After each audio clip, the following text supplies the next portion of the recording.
So, fuck yes, welcome to After the Hype. We are hosting this podcast with me, as always, Jonathan Hardesty, Emily Blake, and Sam Garrison. Hey. This week's special guest we have on again, Elliot Campos. Hi. The meekest hi you've ever had. And I've had meat guys. This week we'll be talking about the wonderful film from earlier this year, right? I think so. Time is Yes. a weird thing to me right now. Time is a flat circle Ugh. or a round baby. Ooh, I like that. Yeah. That's better. That's so much better. Yeah, that makes way more sense to me right now. But yeah, from earlier this year, A Quiet Place. Financial juggernaut that it was, even though it cost fucking nothing. So good for them, but we'll get into that later. It has the distinction of being a movie I watched before knowing it was on the schedule. Ooh. There's a lot of those where I'm like, I'm going to let the podcast choose the movie for me. All right, don't watch Jurassic World Fallen Kingdom. That's Okay. coming up soon. Okay. Nice. Noted. Wait on that pile until you have to watch it. Yeah, that's usually what I do for those. Yeah. Whereas this one, I'm like, I missed it because of time constraints, Sure. baby, all that. Let me watch it now. And Yeah. then bonus, it showed up for this podcast. Perfect. Yeah. Let's do a quick where have you been doing, and then we'll get into today's episode. I will talk about what I didn't talk about last week and got caught out of the episode. I started watching American Horror Story. I am partway through season 3 now. I am through season 1 and 2, and I have to say I enjoy it for the most part.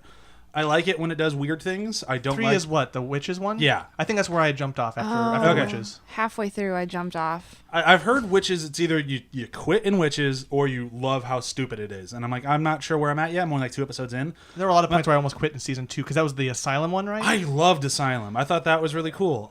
There's some weird parts in the middle where, like, not parts plot-wise, but just meandery parts where it got, like, I think what because am I doing? I think because I'm binging it, I might skip those. It might make the wheel spinning. I watched a lot of that obvious. when Karina was a baby, and I fed her at like midnight one in the That morning. might I was have like, something to do with it too. yeah.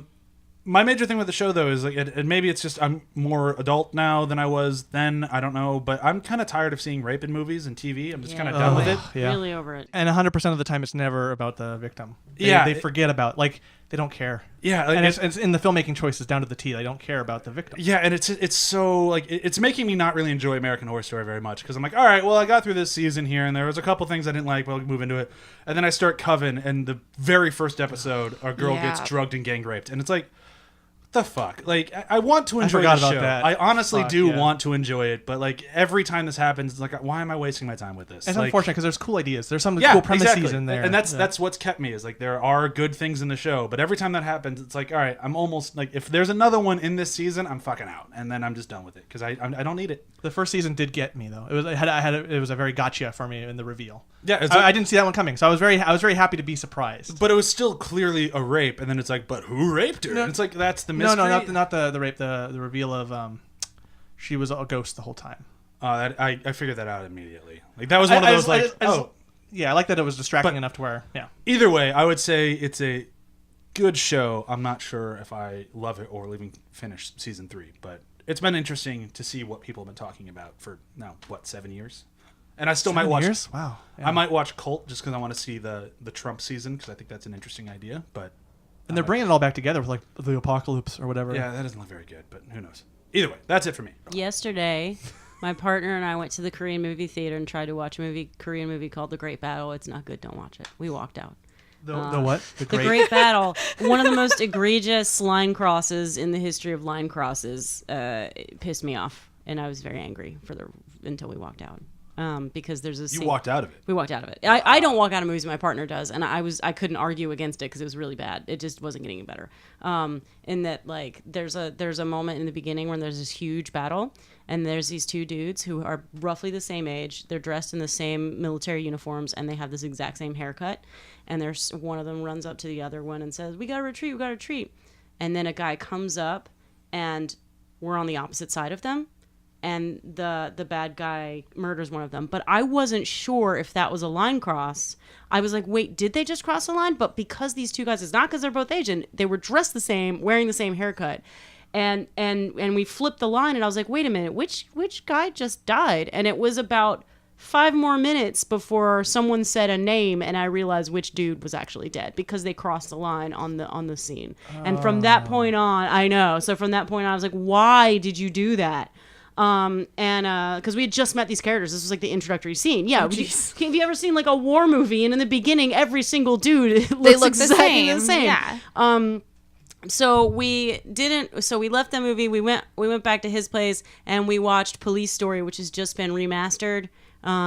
And that was pretty rad. That's way better. And the stunts in that are amazeballs. So I've never actually seen that. I keep so meaning good. to. Yeah. There's a stunt. There's a big thing where they basically constructed a little shanty town on the side of a hill, and they sent a bunch of cars down it. And there's no way they couldn't have done that in one.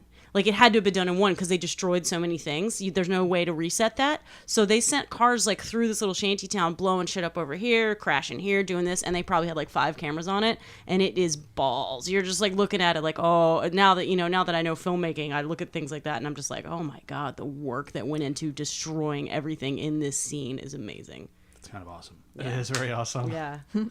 John, what about you? So I'm still on the music kick. Haven't watched a lot. I've been doing a little bit of music listening after powering through over and over again the Nightwish album Decades. I was like looking for some more music. So I'm in a music mood, and Metric just came out with a new album a day or so ago called Art of Doubt. And Metric is my jam. I like what they're doing. I like their sound, and it's nice to kind of see bands that you've followed for a while have a new album come out, because I don't keep track of that anymore. I'm not in a music scene to be like, anticipate. I don't have the hype for those. So I really like the sound. It has a few little shoutier moments that are reminiscent of her older stuff, blended with some more mature stylings from the more modern stuff. It's really nice. I like it. Elliot, what about you? I finally saw a podiatrist and got some medicine, and so that stuff on my feet is starting to clear up. Cool. Yeah, and I saw a Battle of the Sexes. That was oh my God. Tennis. Did you like it? Yeah, I my familiarity was with Mario Tennis, but beyond that, I'd never really dabbled in the So you area. knew how to score a game. Aces, right? Mario Tennis Aces? No, the Nintendo 64 version. Okay. The introduction of Waluigi. Got it. You didn't even play the Wii version. No, so I'm very like You're very old versed school, in tennis, yeah. very old school. So my knowledge is really dated. I don't even know if that Bobby Jean King thing was a big deal back when Mario Tennis came out, but seeing it dramatized was enjoyable. I think it was from the filmmakers behind Little Miss Sunshine, so it was kind of similar, just like a crowd-pleasing movie, but this one didn't really make an impact. I think it was kind of passed over for everything last year. It was touted as like an Oscar movie, and then it just wasn't. Yeah, I mean, Emma Stone coming off her win, and then Steve Carell in that very being a dramatic actor guy. So I think it deserves a look, for sure. I don't feel like it was Oscar worthy. I know that's what that was the push. Was the idea it was when an they're making enjoyable movie. It wasn't like, oh my God, amazing, but it was worth a watch. Yeah, it was a game, set, and match. Sam, what about you? We're just gonna get out of this one. The only movie that I've seen recently was The Predator, and I really don't want to talk about that. So I've been listening to a podcast by Nicole Byer from the Netflix show Nailed It. It's called Why Won't You Date Me? And it is great. She's been like chronically single, I guess, for her whole life. She's never been in a long-term relationship, even though she's like super cute and like funny and very successful, and She's fucking awesome. yeah, she's amazing. And so she brings people that she's hooked up with in the past. She brings on friends. She brings on other comics. She brings on a guy that she knows whose floor she peed on. And she's like, why didn't you date me? She has them go through her Tinder profile, and it ends up being a really interesting look at love and relationships. And it's really fun. I've been kind of binging it because I only just learned about it, but she's had this podcast for like a year, and it's really fun to kind of go through this evolution with her. And it's really great. It's been an absolute delight, and she is so funny. She's become my new favorite comedian. So I've seen a lot of people online do not like her and do not find her funny, and I think maybe that's why they won't date her. I guess. they're out of their mind. I think she's one of the funniest people on TV right now. Like, she's the reason I keep watching Nailed It, and I didn't really like season 2 as much. Ooh, but she brings she's on so Wes. She brings on Oh, Wes does from she? Nailed It for an episode, and it might be the best episode because he is like a happily married, lovely human being who just thinks he's like, yeah, you're a great boss, even though you harass me all the time. And they end up having this really lovely conversation. It's so worth checking out. I will listen to at least that episode. Was that everybody? Mm-hmm. Yeah? All right. I guess it's time to start talking quietly about A Quiet Place. The box office mojo on this thing is kind of insane. It cost $17 million, which means that they definitely did not pay Emily Blunt very much money. I'm sure she... Well, her husband directed it. Yeah, I'm sure that they got her real cheap and then paid her with money that it made on the back end, which was a fuckload. So it cost $17 million. It made 332. So I can see why we're getting A Quiet Place sequel, even though this movie does not call for one in any way, shape, or form. I don't believe you. It does. It 100% does. It's not a fully fledged movie. It doesn't have an ending. I'm very I will upset agree about with that, this. but I totally agree with you there, but I don't think that this movie calls for a sequel. I'm But we can get worried into about that. what a sequel would be. We'll get into that because I think it's interesting in many ways. But either way, so the review that I'm really going to skip around on this thing comes from Arthur Baggins on Metacritic. Artie Bags. I gotta say, I'm picking it mostly because of his name. I like the name Arthur Baggins. But this guy just essentially hated the fuck out of this movie. What? And I could see not liking it. I could even see disliking it. But hating it, I don't really get. But that's okay. We'll get to it. 0 points. This literally is the worst movie ever made. In no way can I understand how anyone could suspend belief. This would require a below third grade logic, an IQ less than their shoe size, and or payment from the film's production company. And then luckily he only paid 99 cents. And basically he just kind of goes on and on to say that you have to suspend your belief too much for the movie to make sense. How that garners a 0 out of 10, I don't understand, but there you go. Why is he so angry? He's an angry dude, that Arthur Baggins. Jesus, dude. You should go back to the Shire. Yeah. Sorry, Bilbo stole your spotlight. Yeah, no Jesus. kidding. So that's kind of where we're coming at. Some people don't like it, some people loved it, and it made a fuckload of money. And that's kind of a good framing to talk about this movie. But before we do, we have to do a 30-second breakdown. Elliot, are you excited and ready for this? You have to say words, Elliot. You can't let cop out and just be quiet. Okay. Thanks for throwing the gauntlet. Are you ready? Yeah. As ready as you can be? Yes. All right, here we go. 30 seconds for A Quiet Place. Here we go, go, go, go, go. In this post-apocalyptic world, you have to be very, very quiet, or the monsters will hear you. And if they hear you, they will... Achoo!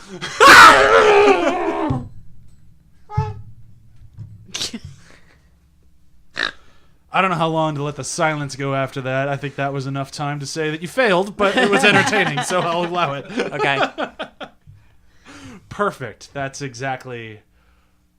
That's actually most of the movie, surprisingly enough. There's also some people in it.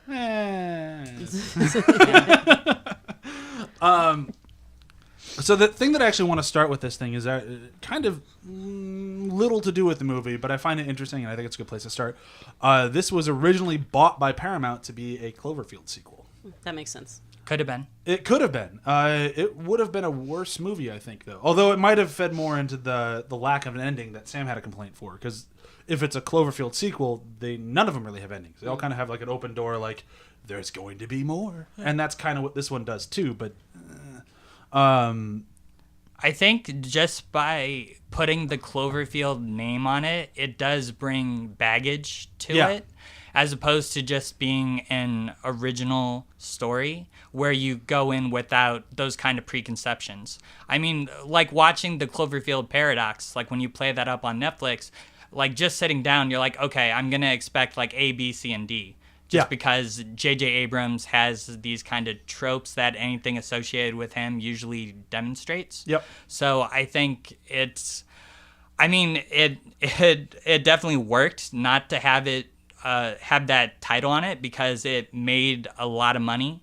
And I think that like with Cloverfield Paradox, it really needed the Cloverfield name in the title. I also think if this had been a Cloverfield movie, they would have created an antagonist. And they would have needed somebody, because the Cloverfield movies are about people who inherently aren't all that likable. And this movie had characters who were very likable. And I think that they would have wanted some kind of dark, person in the story. They would have had like somebody show up at the camp and Yeah. start The old living man with in the that. woods. Yeah. I Leon think- Russell would have had a bigger role, which is great. I love Leon, but Yeah, did you guys recognize him? Emily, did you recognize Wait, him? who were we talking about? The old man in the woods. Oh, no. He was a recurring character on Prison Break. He was like the head of the company or whatever. Like he was silent and would write things down Right. on Oh, Post-its. yeah, that guy. Yeah. Yeah. No, I didn't recognize he had a wig in this thing. He was Very also long hair, like anyway. I think he's gotten a little skinnier. Oh, And- a Yes. little, yeah. yeah, he was also on the pilot of the X-Files. Okay.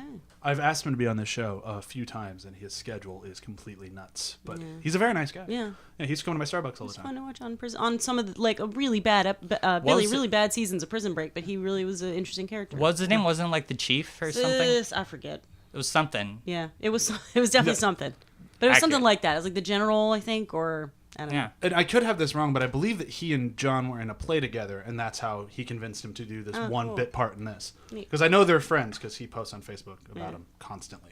But I thought like that it's one of those things where if this had been a Cloverfield sequel, I don't think it would have done as well.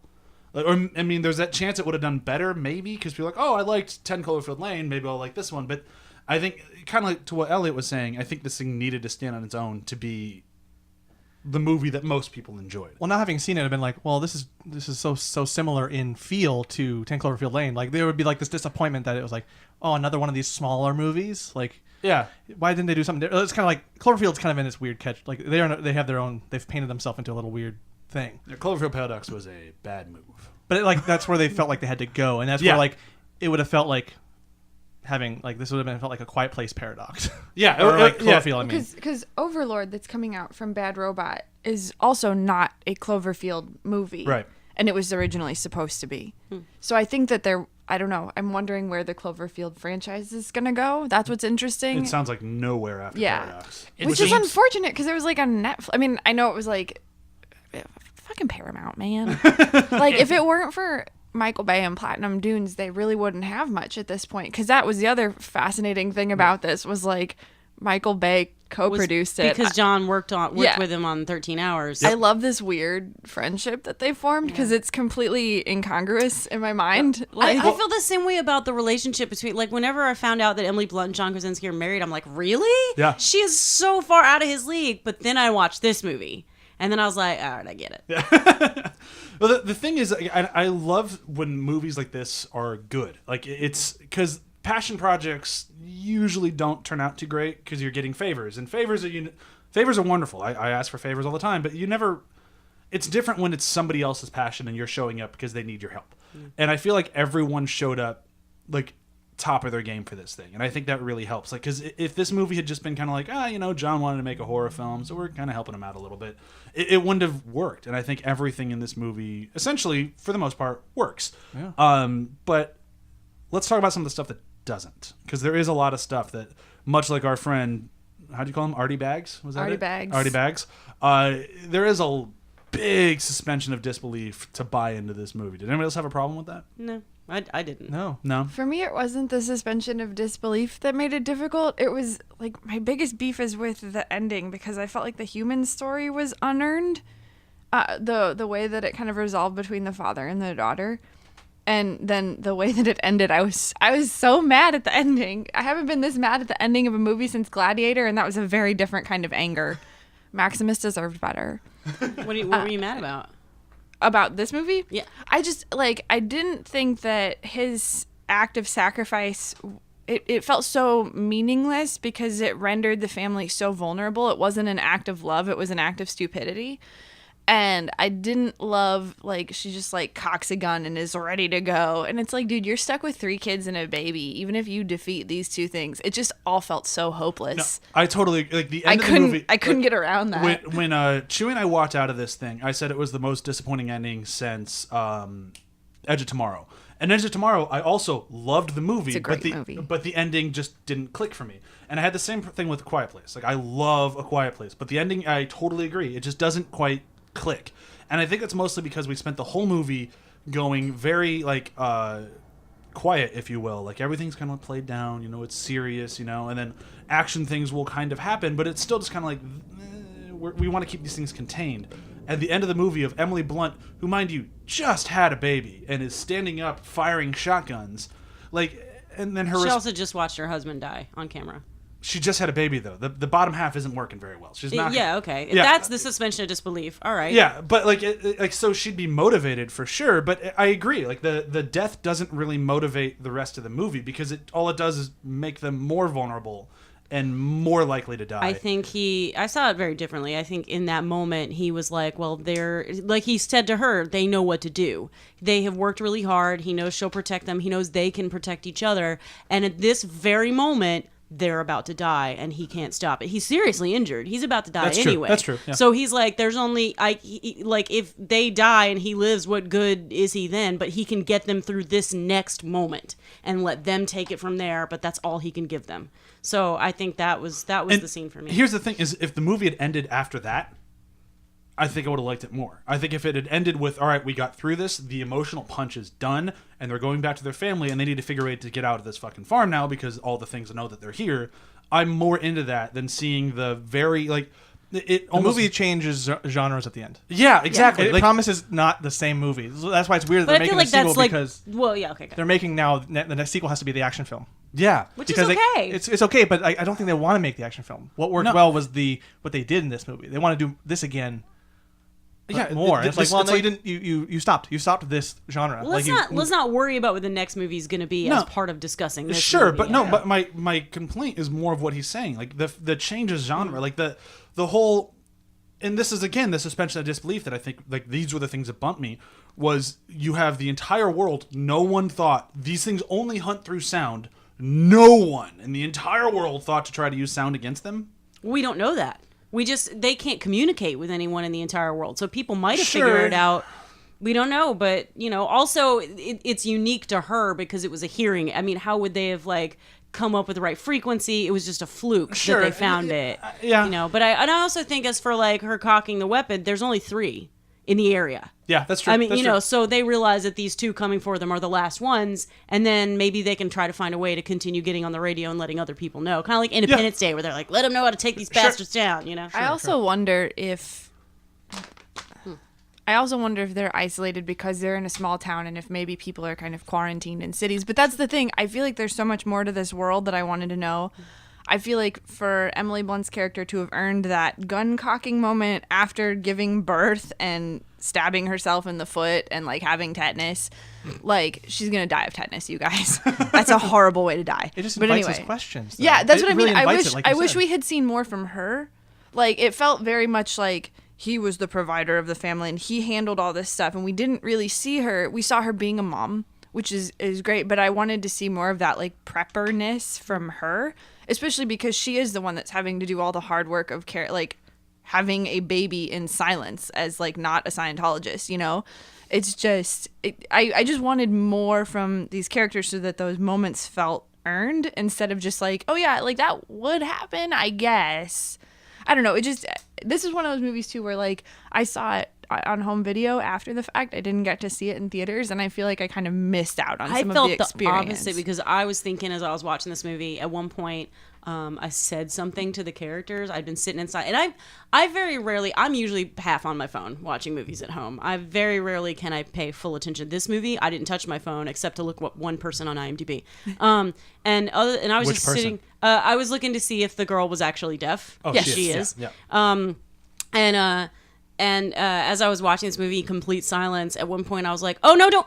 And then I immediately clapped my hands over my mouth because it was so loud. And I was just thinking, I'm really glad I'm home because if I'd been in a theater, I worry that someone would have made a noise or looked at their phone or done, at least here I know I can control the environment. And here's the thing is I think the filmmaking is on point in this movie, and I think John proved himself a very capable director because I saw this thing in the worst theater in LA, in my opinion, which is AMC 16 in Burbank. The worst people in LA like to go to AMC 16 in Burbank. Hate that theater. I go to it all the time. The theater, we saw it either opening weekend or the weekend after opening. Very early on, theater was totally sold out, dead silent. That's cool. It was like when I saw The Artist. The Artist is the only other movie I can think of recently where I had an audience just completely just Quiet movie. Someone ruined the sacrifice in Last Jedi in the middle of our theater. They said something in the middle of that moment. So I think that's for me. I was like, I don't want that to happen ever again. Yeah, it's one of those things where it's like, man, I wish I was a millionaire so I could just like build a theater in my own house and never have to worry about people again. Yeah. But I think the filmmaking on this movie was super on point because it worked. Because I think if everyone had that reaction where they'd kind of chatter throughout the movie, no, this wouldn't be a $300 million movie. Yeah. It would have failed. That's true. And too many people saw this and enjoyed it to have talked the whole way through it. And the movie sets its tone and it sets its requirements for you as a viewer pretty early, almost from frame one. And I respect that. I respect that the movie kind of taught me in the first few minutes how to interface with it. Yeah. Gave me my expectations. And which is why the ending, what we were talking about for so long, because it had a weird discordant nature to it. But the movie knew how to be stressful, tension building. And it taught me, it gave me immediately the rules for watching it. Yeah. Oh my God, that when you see the nail get caught and you see the like insert of the nail, you spend, I don't remember how much time it is between seeing that nail and seeing her step on it. It feels like 10 minutes. It Oh feels my like God, it. the whole time you're like, oh God, oh God, oh God, oh God, oh God. You know it's coming. And so when it happens, you're like, no, God. Like, does the anticipation of her stepping on that nail, I'm really, because they could have just kind of thrown it aside and then had her step on it later. Instead, they let us know it was going to be a thing. Oh, yeah. And keep in mind, they never fixed the nail problem after she stepped in it. Yeah, No. so she So pointed like it out to everybody them. came down the stairs, I'm just like, come Well, she on. pointed it out to the kids, like to Yeah. make sure they knew, but still. But kids are kids. Yeah, and I'm kids like, are kids. I was still stressed for the whole movie for that. That was like Oh, my yeah, for scariest sure. part. I think that's one of the things I really enjoy about the movie is it does a very good job. And if Chewie could be on here, she'd explain it better than I could. But that's the way time works. She pointed out like this movie does a great job of escalation. Oh, for Like sure. every time, like how could this get worse? The basement's flooding. I mean, What just, the fuck? Just the Like, fact that she's pregnant. It's like really Yeah. thoughtful. Like, what is the worst fucking thing that could happen? And builds on that tension because the anticipation. Yeah. As soon as you realize you're pregnant, you're like, oh, like what is going to happen when she has to give birth? And you're waiting on that the whole time. So when she finally goes into labor, you're like, oh no, this is really bad. And Well, it's just, and after having a baby in the hospital, there are so many things that like you're in kind of in this fugue state. You're sleeping, you're waking up suddenly. Your environment is constantly shifting. So as you wake up, you're always disoriented with a new baby.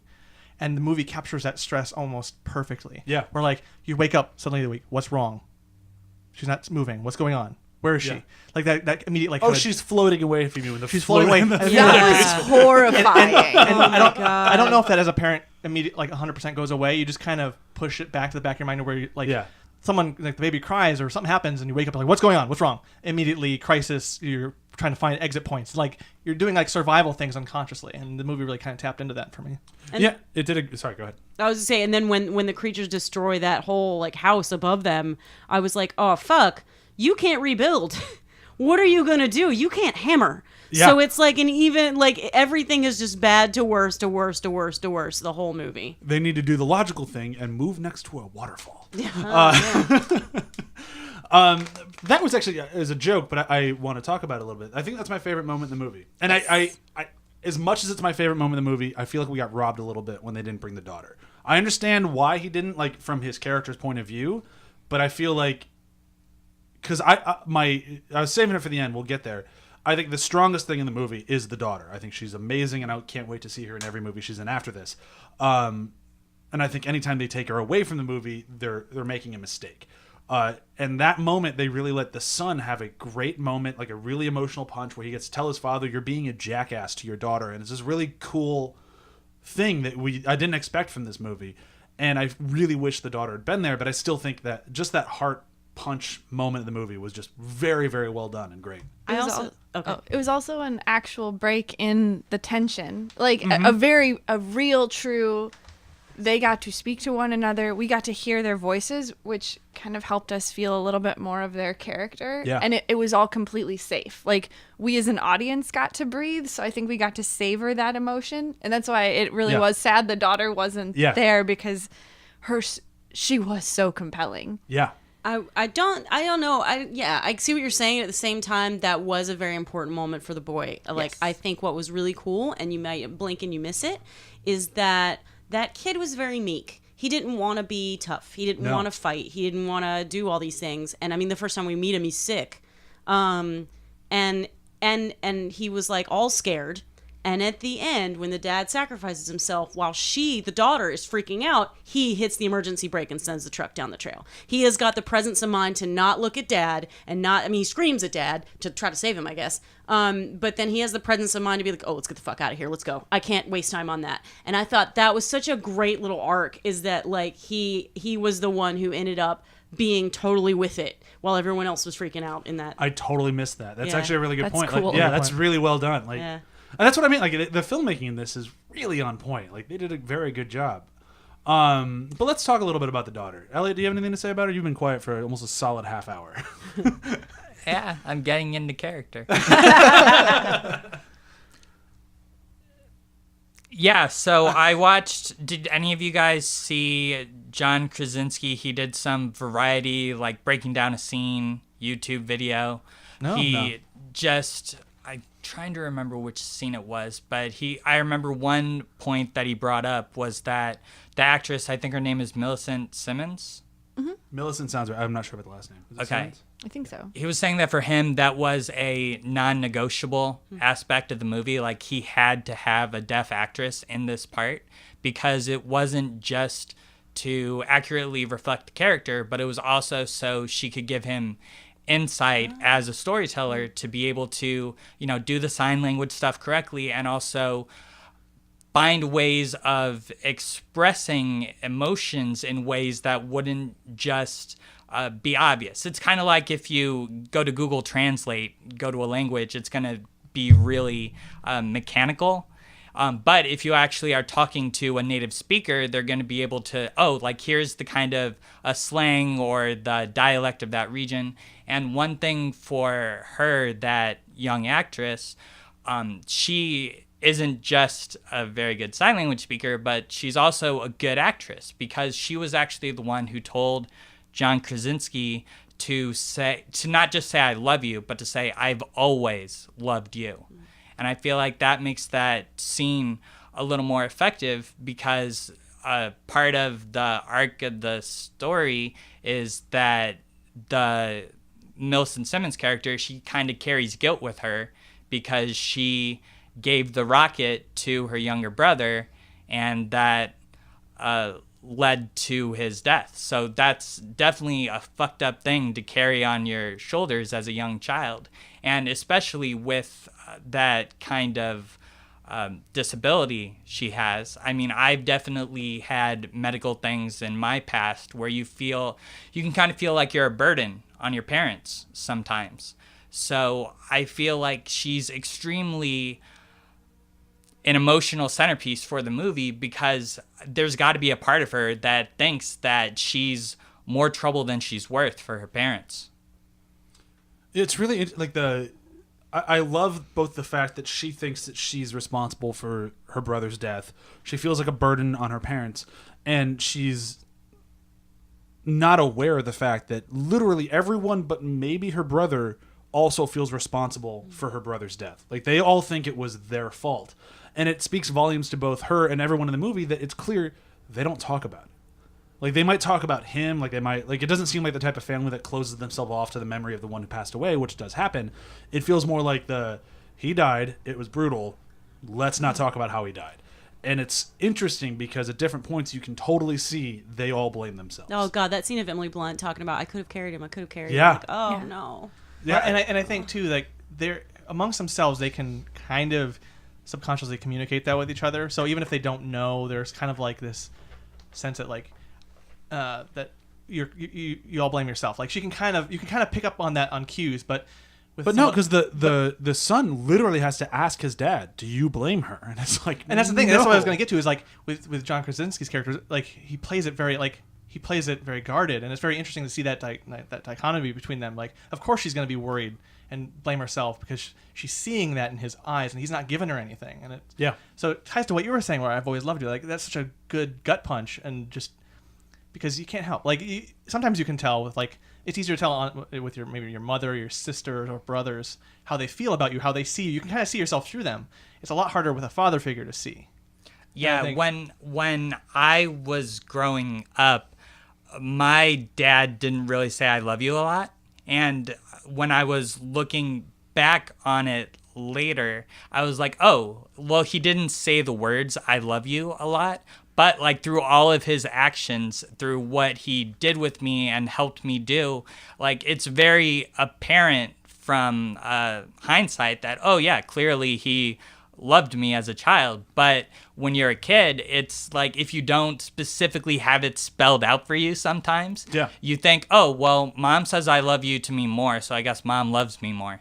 Yeah, and it's weird that the movie, not weird, it's actually kind of good that the movie, it plays with like gender roles in a way that like only John's character, I'm forgetting the dad's actual name because the names they don't say them. Yeah, They're the Abbotts. Yeah.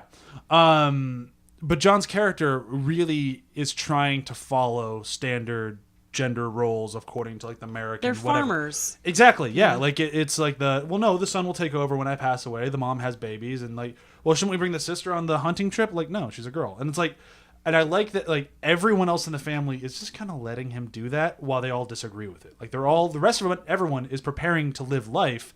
And he's trying to keep life normal. And it's this weird, like, they don't really spend a lot of time on it, but you can kind of see those wheels, like, kind of turning against each other of, this is the world we're in now, I'm trying to keep it the world it was then. And it's interesting. And that's why I don't mind that his character, in the end, it dies. Even though it seems like that always happens. There's always, like... I think I knew he was dying when I started watching the movie. It's like he's got to die. If you've seen it more than once, there's a ton of foreshadowing. But having that extra layer of the gender role and how he sees the world and how he approaches it and how, as a mentality, as a father figure, how you're supposed to be, having that mentality die, like that has to die to survive. And it was a very interesting thematic thing, which is why I think the death there works. Otherwise, it would feel, of course, there has to be a death in there that makes you kind of go boo-hoo for whatever reason because of plot. But like it had that weight behind it of that baggage he brings as a character. And I think John Krasinski did that really well. Yeah. That's so interesting because I didn't necessarily get that read. It makes a lot of sense. Yeah. But for me, it was that the daughter is, she's a liability because she can't be alert. Right. And so for me, it was just like he was protecting her, not because she was a girl, but because the son needed to be her ears. Like, yeah, she's tough and yeah, she's capable, but there is a limit. And it was just really interesting that he would respect his daughter's shortcomings, but not his son's. And that was kind of like sad because this kid's so fearful and so anxious. Like, he's not going to be able to do what you need him to do, even though he can hear and be alert. Like, I don't know. It was like the siblings needed to come together, and I love that their relationship was so strong the whole way through. Like, because this really, in the lesser capable hands, they could have been not friends. The brother could have blamed the daughter for the other brother dying, or he could feel that she's a burden on the family, and they ignore all of that, and they're just a good family. Like I said, it would have been really tempting when they were developing this movie to create a human antagonist, and there wasn't one. There was no. The only antagonism was just misunderstandings and not communicating. It wasn't like it wasn't anyone. Nobody hated anybody. There wasn't any fist fights. You know, it was really great. No, there's not even really any like severe arguments. Like there's really like there's some like disagreeing, sure, and like the Millicent's character is obviously tired of her dad trying to get what are they, cochlear implants? Is that how you say it? Cochlear implants. Cochlear, and like she's tired of the effort and the constant failure. She's done with it. She's like, I can live deaf. I'm fine. And he's like, you can't in this world. And like there's plenty of that, but it never spirals into a family that like is upset being stuck on their own. And I think that's very important for a movie like this because they are so isolated. They are in their own world. This is all they have. If they hated each other, I mean, there might have been, you could see the argument, well, there's more drama if they don't like each other, but he made plenty of drama with very little, and I really appreciate it. It's more like the drama of grief than it is the drama of a family feud, because they couldn't talk, not because of the monsters, but because what they were carrying was so heavy. Yeah. You know, so it's, I mean, obviously that's the running metaphor. I couldn't even imagine not having that aspect. Yeah. Suffering grief to then immediately be like, no, you can't talk for the rest of your life. Yeah. Like, what the fuck? I don't, having that play out, I couldn't deal with it. I don't know if I could deal with that. Well, yeah, so that's what makes that so powerful in this. Yeah, it's rough, because if you've ever lost somebody close to you, usually the best way to deal with it is you talk about it. And if you can't talk... things like it starts to eat away at you. I know. I really like some... bouncing off of how like heavy the movie is with like trauma and grief and sadness, I also like a few grace notes they put in of like the kids playing Monopoly or Yeah. the parents listening to music. Like they can Oh, still that's- listen to that's a music great through moment, yeah. headphones. That's what I feel like The Walking Dead is really missing a lot of times, where that entire show can just be Sturm und Drang, if that's the phrase. I think it's Strum and Drang. Like I'm looking at the smartest people in the room. Like I Guys hope from Harry Potter. Sturm und Drang. I think it's German. That's what Durmstrang is a play on. Yes. Okay. Thank you, Samantha. You said we were smart. That's where my head went to. I was like, Yeah. Harry Potter? But this shows that they're still like finding ways to entertain each other and still having ways to connect with the media that isn't really part of their lives anymore. I think even the rocket thing at the beginning, like he's a child, of course, but it's still like having that kind of toy that's exciting. Like they're just in their house all the time, just looking at wooden blocks and stuff. So to have this exotic, vibrant toy, like that's a dash of color in their lives that kid was probably starving for. Because I think the movie started, it was only like 8 to 9 days in. Something like that, yeah. So it was not a huge only, amount of time. yeah, just a couple months. Yeah, I mean, it's really it's interesting to see. Like, it's interesting to think about. Like, if you are in this situation, how do you keep yourselves entertained? And I feel like there's been a constant push in movies these days to not have down moments, to not have moments of like quiet and like, oh, this is just what they're doing in their everyday lives. And I like it when movies still do that. And this one did a great job of it. Just kind of how you said, like with the games and everything. Like, it does a really good job. And like the details, like for the Monopoly pieces, like they don't have the usual trinkets for characters. Like one, it's like this flappy thing. Is it a sewing like it thing? looks like felt. Felt, yeah, like a piece of felt, and they're making sure to roll on the carpet. Yeah, I think they Yeah, really. production design did a really great job. Yeah.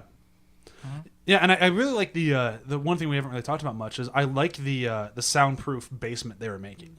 Like it's a shame it gets flooded right away, but it was It a really worked. Oh. yeah. But it was one of those things where like I like that like they clearly had a problem. We're going to have a baby. Babies are fucking loud, and like I like that like without ever like really well how are we gonna deal with this? It's just like oh you see them like they're all capable, and like I like seeing capable people in movies. It's kind of nice. Did you talked in the beginning kind of about suspending your disbelief? Yeah. Like, was one of the areas that the baby was as quiet as it was? Well, they MacGuffined that with an oxygen tank. Like, Yeah. we're gonna keep this baby out. Well, I mean, they had a sound. Was it a soundproof chamber for it? No, it was just No. it was just a box to make It was it just a quieter. box. They're in a soundproof room, and to make it even quieter on the baby, they put a heavy woody door on him. So to Okay. make Gave sure him a he's, gas The, mask. the, the Yeah, key, and a the gas key thing mask. was the oxygen, yeah. yeah, like they are doing their best to keep babies quiet because babies are fucking loud. Yeah, so, but they take it out and they're moving all over the place with it. And the baby's only a couple hours old at that point. Well, that part is actually true. Yeah. Super young. They're super chill for like 6 hours. There's a And then window. like, There's a whoa. window. Yeah. So Okay. it kind of worked. I defer to your expertise. Yeah, I just did it not that long ago. I've done it twice. Yeah. And there's like this nice little window where you wonder like, are they alive? Because they're not doing anything. There's nothing going on. Yeah, they're not pooping, they're not peeing, They they're don't not know what to eating. do. They're like, wait a minute ago. Is I that was like in a the different eye of place. the hurricane? Oh yeah. Yeah. Yeah. You just got done with this horrible storm, and right when you want to go to bed, the next storm is coming. Right. So enjoy it. It's like getting a Casper mattress and waiting for them to puff up. Yeah. Pretty much. That's 'Cause what it all was babies like- are. That's just what compact, it's like to have a baby. And then it's expanding. And usually, like a 6-month-old baby wouldn't have survived in this world because they're so noisy, like to an extreme yeah, so extent. it's a good thing they got to use the shotgun. So yeah. Yeah. So they kind of they kind of did well by putting it at that about that time of the pregnancy. Can I ask a suspension of disbelief question Yes. though? Like, I was able to suspend my disbelief, but like they were eating a lot of leafy greens, and I don't know about you guys, but like farts would have been a Oh, huge God. problem for me. That's the epic movie, scary movie kind of parody of this film. No, that's like I often wonder about that in survival scenario in Okay. any like fantasy world. Like, where do And they're people siblings. poop? There are siblings together who are Right. going to be like, "Oh, does that annoy you?" Especially Yeah. since one of them can't hear her own farts. Oh man, that could be a tagline for a movie. In space, no one can Space no one can hear you fart. I will say, as a former school teacher, It is possible to get through an entire day with silent farts because if you fart in front of those kids, it's fucking over. So You've seen it control the room to them at that point. Yeah, I have perfected the ability to fart in front of people and have them have no idea because That should be on your G.I. Joe training card. I'm sorry. I just really needed to ask that question. I don't even. Farting not is even- an important question in a quiet place. You're not wrong. But I mean, that would have actually helped us figure out, like, they can't smell, they can only hear, right? So, like, there you go, that's good. Yeah. Like, farts do nothing. Cool. Oh, I would have died early on because I'm very clumsy. I would just Yeah. knock shit over and be like, oh, well, here it comes. I fall out of bed like once a month. Like it's not something I'm proud of, but it happens. So I would be dead very quick. Every I door would in our just- house is a 50-50 chance to be like, and that usually happens at night. So I'm like, Like when I'm walking back from the store to the house, I would start absent-mindedly just singing something like "Ain't no valley high, ain't no whatever." And you're dead. Bam. That'd be me as well. Yeah. No. I was trying to think of the Jack and the Beanstalk song, but I couldn't remember it. I'm glad Also- we've all figured out how we're all going to die. In a Yeah. quiet Yeah. place. None of us make it in the Quiet Place world. Can we? Okay, so to take it back to seriousness, I'm sorry, I didn't mean to No, derail no, no. us with farts. with How was farts. it not going to derail us? But go ahead. I thought the cochlear implant thing was interesting because in reading about cochlear implants, they're actually really controversial in the deaf They are. community because people don't feel that they're necessary. They don't replicate sound correctly, and a lot of people who are deaf don't feel that they have a disability. And that's like really important. So I thought this was really cool because the daughter was very much like, no, I don't need this. And I thought it was just like nice that it felt like an authentic, I mean, obviously she's deaf, so they obviously consulted her Right, on yeah. this and stuff, but it felt very deftly handled. And I thought that was just like really, really cool. And I feel like that moment when she figures it out is really beautiful in that regard. Even though he's gone, is the relationship between them because like she was mad at him because he kept insisting that she wear this thing, and then he also prevented her from going downstairs into that radio. And in the end, the thing that she didn't want from him and the thing that he didn't want from her ended up saving the day. So the two of them, like it was almost like a post-mortem resolution for the two of them. That was Real an Emmett applause Otter moment. situation. Yeah, that was an applause moment for me when she like slams the cochlear implant against the amplifier or whatever and turns it up. Yeah, that was great. Yeah, it's a badass moment for her. I stood up and cheered as much as you can cheer at like 1 a.m. or whatever. That's why I think the gun cock didn't bother me, partly because, I mean, yes, it is a shift. I agree with that. Well, but and here's the turn on that is like I could watch Emily Blunt, get ready to shoot some That's true. alien creatures very true. any time of the day. Yeah. So Did I also she have a cheered at gun that. in Looper too, like that? She did. Yeah. So, Oh, so they I had got always it. They given had a- Emily Blunt a shot. they They had Like they a know my blund- aesthetic, she which had is the her with a gun. blunderbuss. Mary Looper, Poppins though. returns. Yeah. She pulls that out of the bag. I just like, I can't imagine shooting. I don't, it's just sometimes the fundamental way in which they like don't show guns correctly drives me nuts though, because Yeah. kickback as a pregnant woman who's like, you don't have abs at that point. That shit's had to expand. Like, you need your core to survive that kickback. I think And we're then If just- any pregnant woman had abs, I bet it would be Emily Blunt. That's okay, great point. that's fair. She is the Chuck Norris of pregnant women. But I feel like in that suspending disbelief about that. Like I feel like if you could set this aside. Also, my issue with the creature being right fucking there while she was screaming and then running to the fireworks, I was like, okay. Oh, then you can, if you want to go down that rabbit hole, you totally can. Like, what happened to the placenta? Who Yeah, cut the yeah, umbilical yeah, cord? yeah, Like, there's yeah, so yeah, many it's things. very, But very it's just fair. like, who cares? But Because the you- movie yeah. worked. It became a Yeah. nunchuck. Yeah. Yeah. These are also issues that I have in like every movie Yeah. that shows Yeah. like birth or that shows people using guns. It's like maybe just like show things more accurately sometimes, because then it would make it more interesting. But I the thing is, know? if the movie is good around the details, No, I don't that's- care. You don't That's care. fair. Yeah, like, and that's That's actually one of my mottos on set is when I'm about to point out something super, super petty, and then I kind of just quietly say to myself, no one's going to see this but me.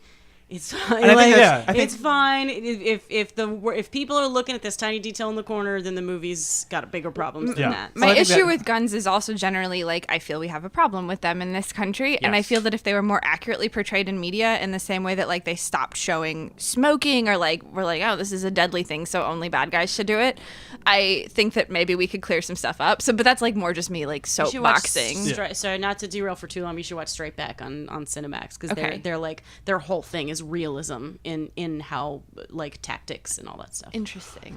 I agree with you, and it's one of those things where like I think the major reason why I agree with you and why it bumps me at the end so much is because it feels out of place. But otherwise, it's like I said. Because she also hadn't had any like badass Emily Blunt moments prior to that. I think that's the thing is like what we were saying earlier about John Krasinski being so like man figure and she's so woman figure that the entire movie she was doing laundry and giving birth. Yeah, and doing, it's like I want to see just one thing. but where that's she's the thing is like this cutting a now bitch. that he's gone, she has to step it up, and so that's the moment where she's like, well. It's up to me now, boop, boop. And then she suddenly comes into her own. Now she's mom and dad, and she's just been mother figure the whole time. I just wanted to see a little taste of that beforehand, but I think that's also like the perils of casting Emily Blunt is like That's we the all thing, is, know. like, yeah. But I also think like being quiet while you've just stepped on a nail and are currently That's very going through badass. labor is fucking badass as hell. Yeah. Going up a flight of stairs while in labor, that's badass. Like, Fair. That's amazing. What haven't we hit in this movie? Like, what haven't we talked about? We've Well, one thing I wanted to mention is that years ago, John Krasinski was in the running for Captain America. Yeah. And it was kind of seen as a ludicrous choice at the time. And since The Office ended, it seems like he's really been pushing his career to not just get stuck as that guy from the sitcom. Yeah. I mean, he co-wrote Manchester by the Sea.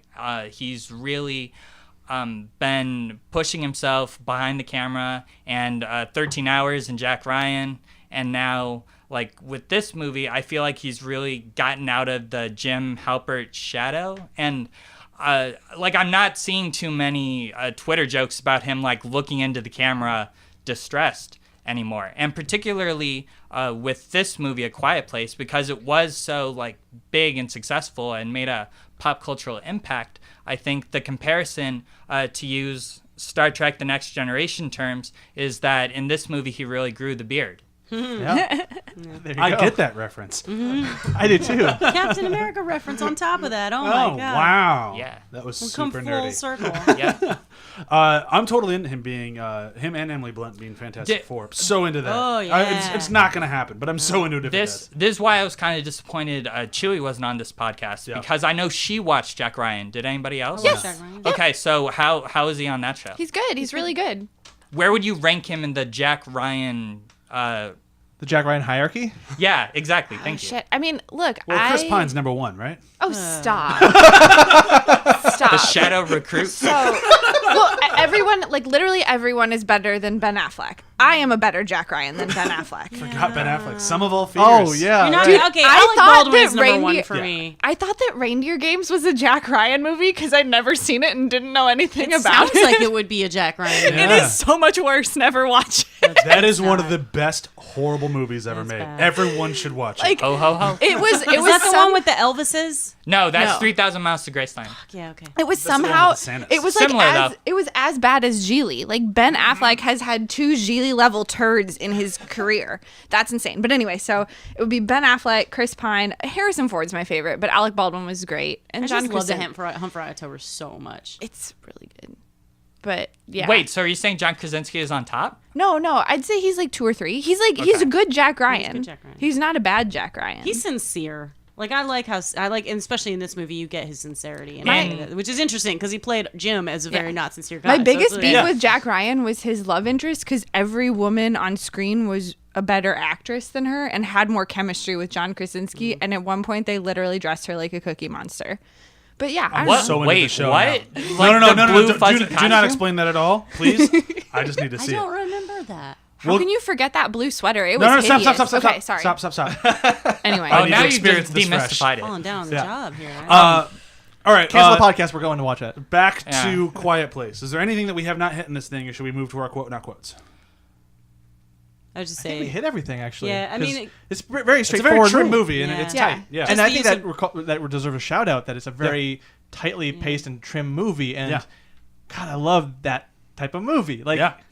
say what you will about Premium Rush, but like that's the only other time where I'm like, this was a that trim movie's movie. dope. The Bike Messenger movie? The Yes. Bike Messenger movie is so awesome, but like, yeah, it's JGL. economical with this movie, and I like that.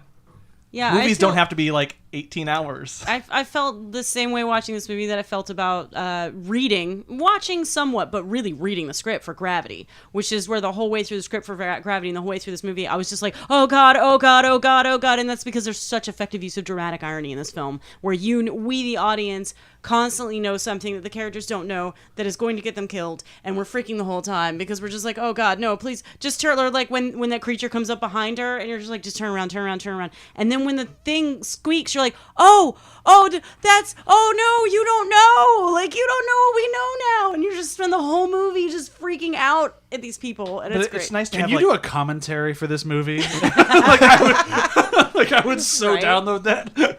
we should. Oh, they don't know, and you know. Oh my God. Emily, that should be your new podcast. It's just me going, oh no. Emily exclaims. The loud place with Emily. Oh my God.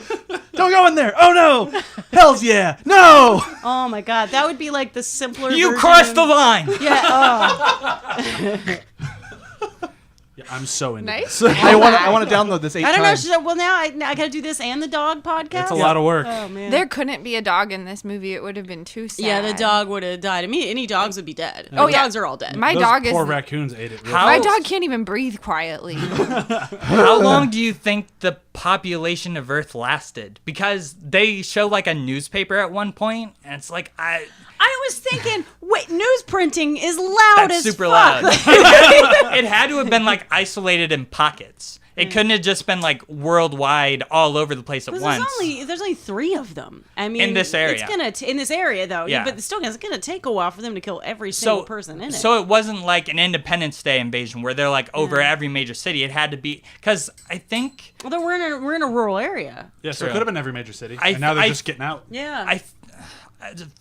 for some reason I'm thinking there was like a meteor that they came off of. I don't know if I read that somewhere, like some I behind don't the think it ever scenes. explained. Oh, behind the scenes. Maybe. Yeah, like that's where they envisioned it came from. But it had to have been like slow moving across, because what you were saying, Samantha, because the movie is so isolated, there's just like a billion questions that follow-up can definitely explore. It doesn't feel like we know what the world is really like. We just know what this one little pocket is like. My concern is just that we've seen so many of these movies that are meant to be self-contained that do well, they get sequels that go, what do we do next? Bring in the Colonial Marines. Yeah.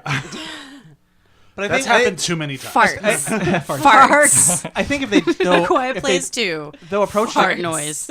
similar to bringing this back around, approached it to as like they did with Cloverfield, where it was like just re-angle the lens a little differently, have a different story and a different unique aspect of that ties in, and bring them in like someone else is dealing with this in a very unique and different way, and suddenly like, oh, you too, like they meet you too, like you can kind of bring that around. I know it's a little cheesy as an example, but just refocus where you look. So in like that same near the time frame. Quiet Place. Yeah, It's it's like adjacent to the Quiet Place. Yeah. Yeah, it's like the opening to 28 Weeks Later. It's like, oh, that's the best part of the whole movie. The rest of the movie's garbage, but the opening is like, oh, this is how somebody else dealt with the outbreak. But And yeah, now if you the took rest that of the concept of like you can't say anything, all of us could come up with like, well, what if you had this scenario? What if you had this scenario? And there's your sequels.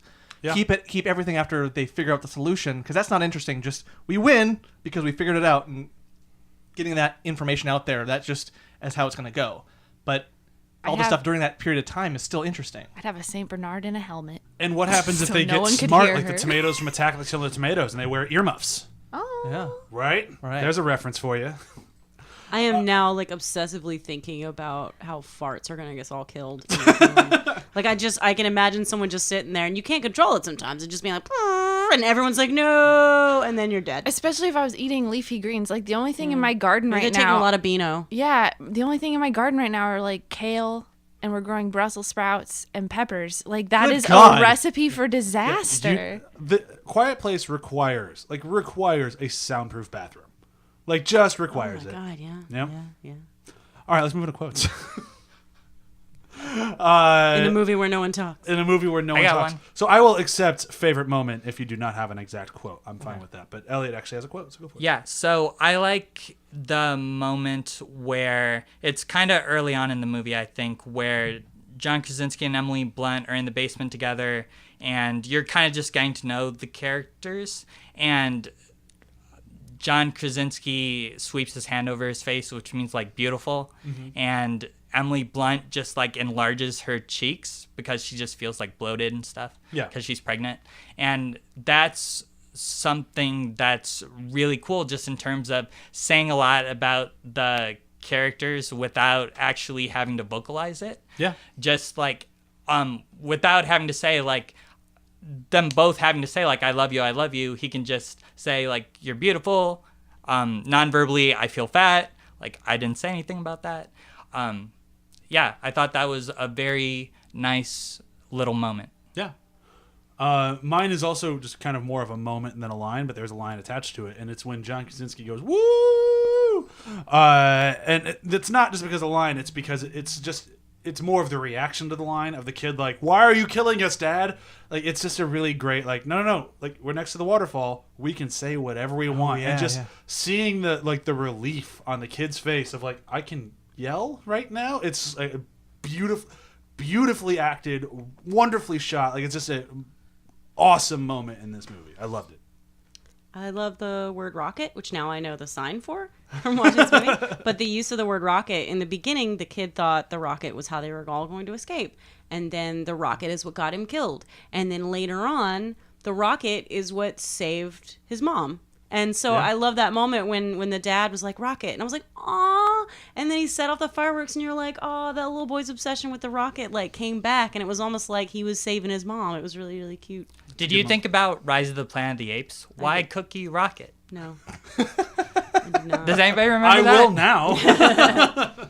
I liked that the girl Reagan had like she's a teenage girl, and I loved when she got behind the wheel of the truck and was just like practicing her driving, because that feels like such a teenage thing. She has her own like private hangout, and she still has aspirations of like finally getting behind the wheel of a car. It's a good moment. She was while it was rocketing downhill. I mean,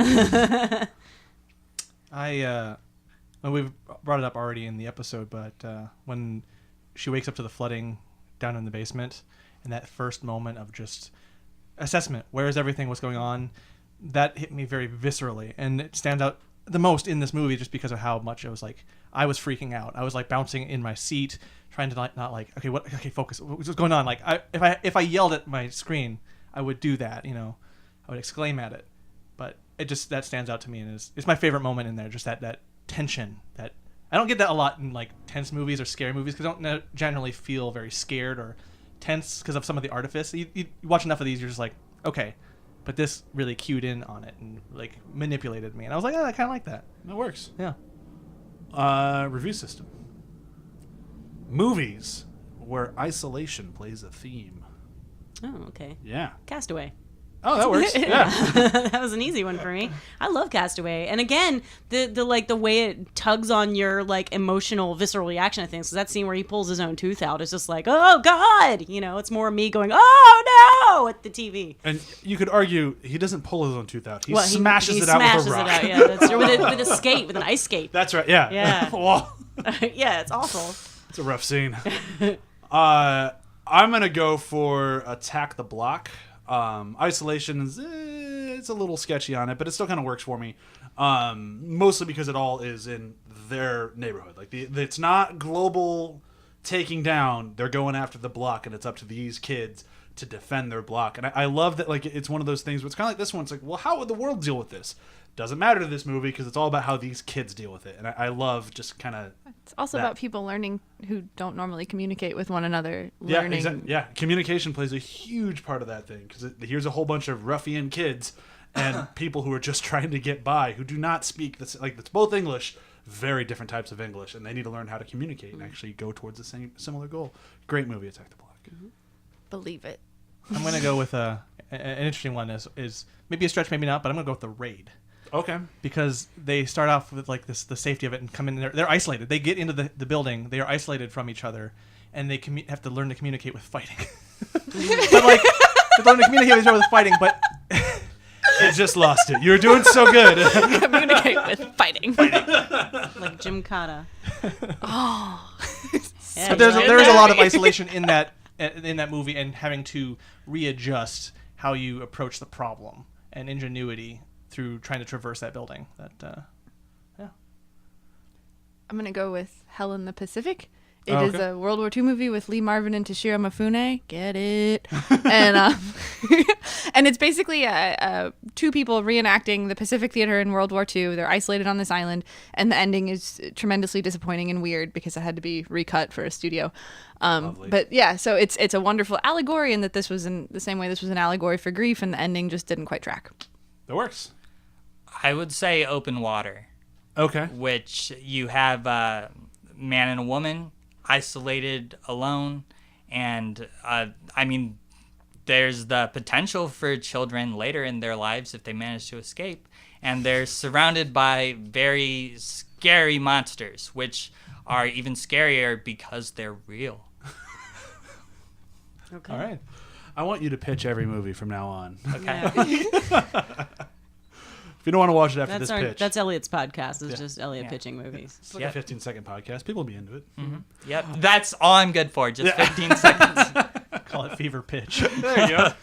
All right, that's it for today. Let's do a quick round of plugs because it's hotter than fucking here. Of course, listen to Venture Brothers podcast, every Monday, 10 a.m. I don't know what episode's next because I don't know exactly this one's coming out. So that's that for me. Sam, is your show out? It will be, yes, it will be by this time. So listen to Samwise. It'll come out on Tuesdays. It is an advice podcast in which I answer every question by watching the Lord of the Rings extended editions, including their special features.